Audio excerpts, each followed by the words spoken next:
හැමතිස්සෙම කරන්න තියෙන්නේ මොකද්ද? කෙනෙක්ගේ හිතක් හිතන්න නැතුව හැමෝටම යහපතක් වෙන විදිහක්. අනුන්ගේ දේවල් කඩා වඩා ගන්න නැතුව. තමන්ගේ දේවල් තවදුරටත් දෙන්න පුළුවන් නම් දෙන මට්ටමකට. ඕම විදිහට හදාගන්න. ඊගොල්ලෝ මේ මාර්ගයේ ඉස්සරහට යනකොට තේරෙනවා කාට හරි අපි දෙයක් දෙනවා නම් කාටවත් අපි දෙයක් දෙනව නෙමෙයි. එයාගේ දේ මේ තාක් කාලයක් මම ගාව තියෙන හේතු තිබිලා තියෙනවා. දැන් ආන්ගේ හේතු ටික තියෙනවා ආන්ගේ අහවල් කෙනා ගාව. ඒ නිසා මොකක් වෙන්න ඕනද? දැන් ඒක මං ගාව නෙමෙයි එයා ගාව තියෙන්න ඕනේ. ඒ නිසා ඒක එයාට දෙන්න ඕනේ. අන්න එතකොට පිටුතුනේ මගේ දේ එයාට දෙනවා කියලා හිතෙන්නේ නැහැ. මේ දහම්පුර ඉස්සරහට යනකොට මේ තේරෙන දේවල් මේ කියන්නේ. දැන් අපිට හිතෙනවා නේද අපි ගාව තියෙන දෙයක් කාට හරි දෙනකොට මොකක් කියලාද? මම එයාට මං ගාව තිබුණ මේක දුන්නා. ඈ ඒක මගේ දෙයක් මං ගාව තිබුණ මං එයාට දුන්නා. පිටුතුනේ ඒක නෙමෙයි ඔය. මේ තාක් කාලයක් මං ගාව තියෙන හේතු තිබුණා. අද හේතු තියෙන කාගාවද? අද ඒක තියෙන හේතු තියෙන්නේ එයා ගාව. ඒ නිසා මොකෝ වෙන්නේ? අන්න අද එයා ගාවට ඒක ගියා. එහෙනම් මම එයාට දීලාද? එහෙම නැත්නම් ධර්මතාවයේ විසින් හේතු එයා තුළට යන්න හදලාද? ඒක කලින් මොකෝ වෙලා තියලා තියෙන්නේ? කලින් ඒක මං ගාව තියෙන හේතු තිබිලා තියෙනවා. එහෙනම් හේතු තිබුණ නිසා මං ගාව තිබුණා මිසක් කාගේවත් එකක් මං ගාව, ඒ කියන්නේ මගේ එකක් මං ගාව තිබුණා නෙමෙයි. දැන් මේක නැති වුණා, කැඩුනා, බිඳුණා. දැන් මොකද්ද තියෙන ප්‍රශ්නේ? ඒක මගේ එකක්ද? නෑ. ඇයි කැඩුනේ? මෙච්චර කාලයක් මං ගාව තියෙන හේතු තිබුණා. අද මං ගාව එක තියෙන හේතු නෑ. ඒ නිසා කැඩුනා, බිඳුණා, නැති වුණා මිසක් ඒක මගේ එකක් නැති වුණාද? අන්න බලන්න මගේ දේවල් නැති වෙනකොට හරි දුකයි. එහෙම නැද්ද? හැබැයි මගේ කියලා හිතෙනවද මගේ දේවල් තියෙනවද? මගේ කියලා හිතෙනවා මිසක් මගේ දේවල් ලෝකෙ තිබිලා නෑ. හැබැයි මෙතෙන්ට යන්න කලින් මේ මෙතෙන්ට ගියාට පස්සේ මේ කතා කරන්නේ. මෙතෙන්ට යන්න කලින් තියෙන්නේ ඕම විදිහට හිතෙනවා නම් හරිම ලේසි මේ ලෝකෙ ජීවත් වෙන්න. ඇයි? දේවල් නැති වුණා කියලා හිත ගිනි ගන්න නෑ. දුකක් ඇති වෙන්නේ නෑ.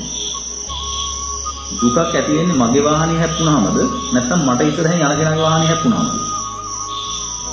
ඈ? මගේ වාහනේ හැප්පුණාම තමයි මට දුක.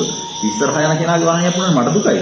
නෑ. එහෙනම් දුක ඇහිලා තියෙන වාහනේ හැප්පුණ නිසාද මගේ වාහනේ හැප්පුණ නිසාද? හොඳට තේරුම් ගන්න. මගේ වාහනේ හැප්පුණ නිසා. එතකොට මගේ වාහනේ කියන්නේ මෙතන තියෙන එකද හිතට හැංගෙන එකද? එහෙනම් දුක නැති කරගන්න මොකද්ද කරන්න තියෙන්නේ? ඒක මගේ එකක් නෙමෙයි හැංගෙන විදිය බව තේරුම් ගන්න. ඒකයි කියන්නේ මේ මාර්ගය යනකොට පිටුතුනේ මුලින්ම උපදින්නේ කම්මස්සගත සම්මාදිට්ඨිය. කම්මස්සගත සම්මාදිට්ඨියටපත් වුණ කෙනා තමයි පිටුතුනේ ඊළඟට ඵල සම්මාදිට්ඨියට යන්නේ. එහෙනම් මුලින්ම කම්මස්සගත සම්මාදිට්ඨියටපත් වෙන්න මොකෝ කරන්නේ? හොඳට පිටුතුනේ පින්දහම් කළා මේ ලෝකේ හැසිරෙන විදිහ පරීක්ෂණයට ලක් කරා. මෙතනින් සෑහෙන ප්‍රමාණයක් ගලව ගන්න පුළුවන්. ඒක ගලවගත්ත කෙනාට තමයි ඵල සම්මාදිට්ඨියට යන්න පුළුවන්. මේ පුදුම පැහැදිලි මාර්ගයක් තියෙනවා. මේක උඩින් පැනලා කාටවත් යන්න පුළුවන් කම එහෙම නැහැ. එතකොට ඔබ දෙහිදී ඉතින් හාමුදුරනේ එහෙනම් දාරුචීගේ මහරහතන් වහන්සේ රහත් ඵලයටපත් වෙලා තියෙන සතර පද දාතාව කියන්නේ. ඕවේ අපි අහලා තියෙන විදිහේ. ඇයි ඔබ අහලා නැද්ද ඊට පෙර ආත්මයේ මොනවද උන්වහන්සේ කළා තියෙන්නේ කියලා? හත් දිනක එක ගල පුත නැගලා අරියත් වෙලා මිසක් බහින්නේ නැහැ කියලා මොකෝ කළේ? උඩට නැගලා ඉවරලා නැගපු ඉනිමකටත් පයින් ගහලා තල්ලු කරනවා. ඇයි? හරියට වෙන්න කලින් දුර බහින්න හිටුණා. මට කියන්නේ ඒක අපගිරින් කොහොමද කියලා? එහෙනම් මේ අත්වගේ සතපද ගාථාවෙන් නිවන් දකින්න ඕනේ නැද්ද? ඇයි නිවන්නේ ඔක්කොම ටික කලින් කරලානේ.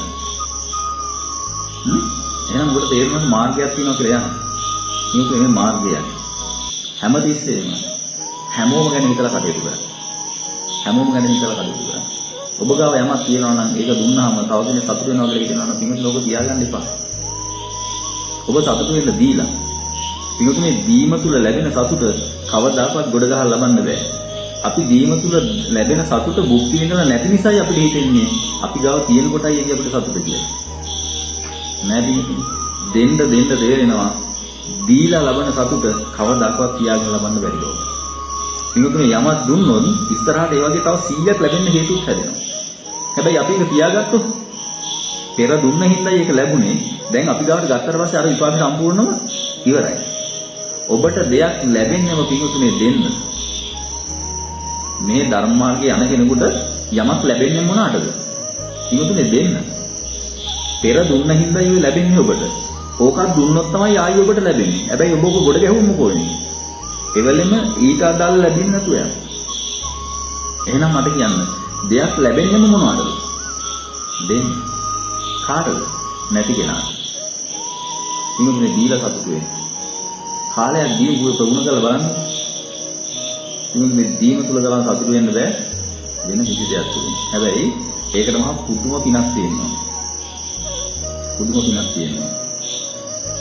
මෙතනින් එහාට ආයෙත් දුක් විඳින්න මේ කිසි ලෝකයක ආයෙත් ඉපදෙන්නේ නැහැ කියන තැනින් ජීවත් වෙන්න වෙනවා. මේක නෙමෙයි සැප. මේක කරන්න නෙමෙයි ඔබ අපි කවුරුත් ආවේ. අපි මේවා කළා කලින් ඇහිලා තියෙන්නේ.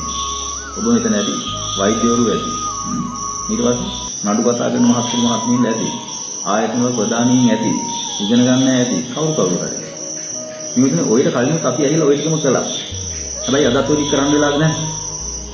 ඉතින් මේ අත්භවය ඔය ටික කරන්නේ නෙමෙයි. අපිට වැරදිලා ඔය. ඇයි වැරදුනේ? අපිට හම්බෙච්ච පිරිස් කිව්වා උඹ ආවේ මෙන්න මේක කරන්න. මේක කරාම මේ සම්මෝහකලේ. ඒ අය කියන දේ අහගෙන අපි ඒක කරගෙන ගියා. හැබැයි පින්වතුනි ඔබේ මහා පිනකට බුදුහාමුදුරුවෝ මොන දේලා දැන් කියන මොකක්ද කියලාද? නෑ නෑ ආවේ ඕකට නෙමෙයි. මෙන්න මේක කරන්නයි කියලා. පින්වතුනි මේක කරගෙන ගිහිලා නැත්තම් ආයෙ ඔබට මේකට එන්න වෙනවා. ඔබ දැන් ওই විදිහට හිටියද තව අවුරුදු 20කින් 30කින් 40කින් ඔබ යනවා පින්වතුනි කොන්ද කුඩු ගැහෙන දැන. අන්න එදාට තමයි ඔබට තේරෙන්නේ. ඊටු ටික වෙනකොට ඔබට තේරෙන්නේ නැහැ. ඒක වැඩි. ඊටු ටික වෙන්නේ එතන එහාට ඇද්දි. හැබැයි ඒක ඔබට තේරෙන්නේ නැහැ. හැබැයි අවසානයේ කොන්ද ටික කුඩු ගැහිලා යාගන්න මේ ගන්න බැරුව ඇඳකට බැන්න කාලයක් එනවා නේද? අන්න එදාට තේරෙනවා හත් දිනේ මම ඇවිල්ලා තියෙන මේකට නෙමෙයි කියලා. නමුත් එදාට පරක්කු වෙයි. එච්චර කල්යම් එකා තේරුණා. දැන් තේරෙනවා. මේ තරම් පැහැදිලිව මේ ධර්මයක් ඇහෙද්දි ඔබට හිතෙනවා නම් තවත් ওই ලෝකේ යන්න